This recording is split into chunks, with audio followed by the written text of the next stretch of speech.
Thank you, co-facilitator. I am Emilia Reyes, speaking on behalf of Equidad de Género, Ciudadanía, Trabajo y Familia, as well as the CSO FfD coordination mechanism. In the follow-up of the 4th International Conference on FfD, we think that the process is as vital as the outcome. Civil society appreciates the willingness and disposition of co-chairs, co-facilitators, and the Bureau to consider our request to promote full transparency, full and meaningful participation of civil society and accountability throughout the process in the lead up to Sevilla. This reflects the true spirit of the FfD agenda of democratizing the global economic and financial architecture, reaffirming the role of the United Nations alongside its principles of universality and inclusion. The modalities of the immediate process for the weeks to come will ensure a proper large follow-up of the FfD agenda, aligned with the democratic and inclusive character of the UN.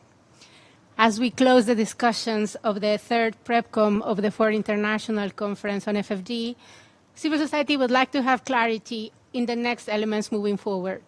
One, that the modalities of participation of observers for the next stage of negotiations be in line with past FfD modalities as they were upheld in Monterrey, Doha, and Addis Ababa. Back then, civil society were the first ones in calling for an FfD conference, as we still did so now, prioritizing a member state-led process. And we are convinced member states should have deep conversations in the most contentious elements in the final stages of the negotiations in the modality that allows best for reaching agreements. However, we also believe that most of these conversations, and especially in the early stages, should keep a spirit of transparency, accountability, and civic engagement with the presence of observers in the room. Second, that in future iteration of the outcome of negotiations, a compilation text be presented by the co-facilitators with the attribution of the diversity of inputs in the room.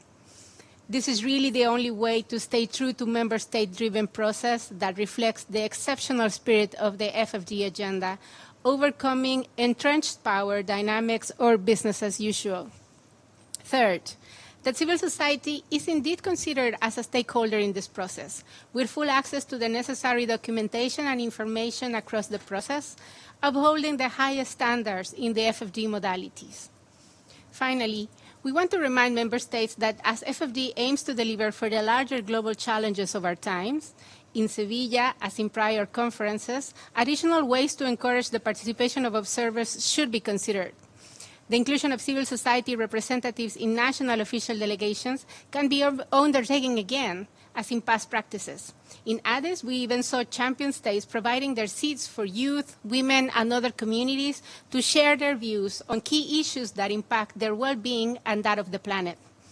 As usual, we remain committed to a constructive and active engagement in the process, and we have full trust that you, member states, honor the road to Sevilla, not as a mere path to a destination, but towards a larger legacy of FfD conferences that will continue to deliver in the years to come for people and the health of the planet. Thank you so much.